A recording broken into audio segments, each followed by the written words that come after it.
I'm just reading a book here on inclusion and autism. Is it working by the National Autistic Society? And one of the points it's raising is about in everyday social situations they can become bewildered and highly anxious. And I'm not like this now, but I remember when I was younger, I was like scared stiff really of interacting with like strangers. And I don't know exactly when that changed, because I can clearly remember there was a case where I was like I got a paper round, and as I approached the shop to do my first day, there was a group of boys that stood talking, the paper boys, and I was literally clinging to the wall, you know, with fear. I don't know exactly why that was, but I sort of like got vague memories that when I was younger, it was like I found it really, really difficult, to interact. I'd much prefer to be on my own, in the playground. So that's one thing. And the other thing it's talking about dreading change. So I still have that now. Actually, I'd use the expression like I'm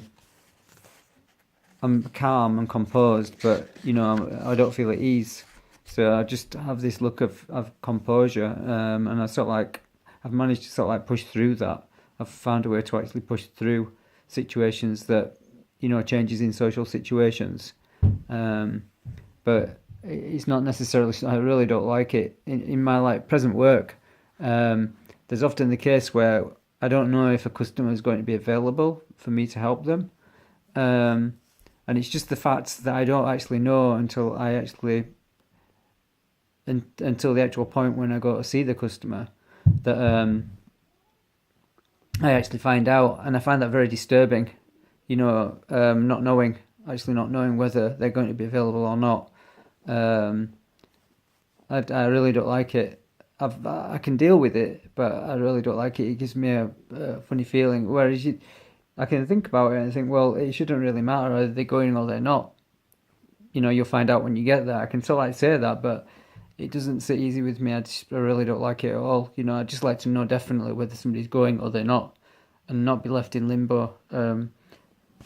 So that's another thing that it points out. And then it talks about other things, like it talks about like a triad. Um, and it talks about in terms of social interaction, social communication, and imaginative thought. And in all of those areas, at least partially, I sort of like, there's a tick there for those particular things. So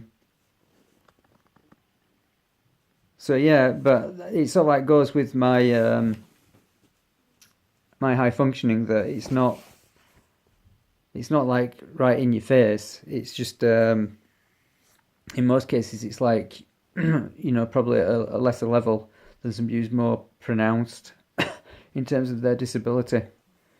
The other interesting thing I read was that it's actually um, they've discovered that autism or autism spectrum, it's actually from birth. It's not an emotional thing. It's actual real physical thing. And I know I've been told that when I was born clinically dead. In other words, my heart had stopped beating, and they had to basically do cesarean to get me out, and then resuscitate me. And I've always felt, I know like people say, oh, he was dropped as a baby, this type of thing. But no, it literally, to me, I've often thought that's the case. Those vital minutes when I was being resuscitated, it did something to my.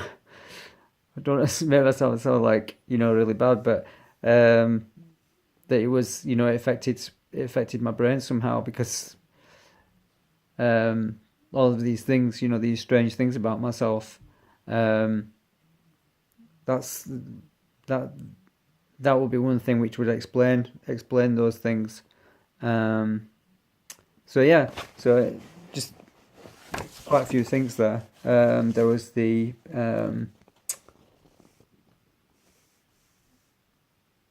anxiousness in social situations, which I do have social anxiety.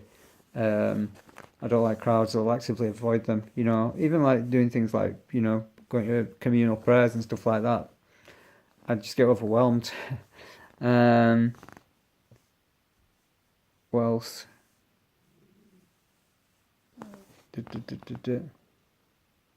I can't remember, but obviously that's not a very good summary because I'm just doing it off the top of my head. But anyway, yeah. So yeah, there's some more things that I seem to fit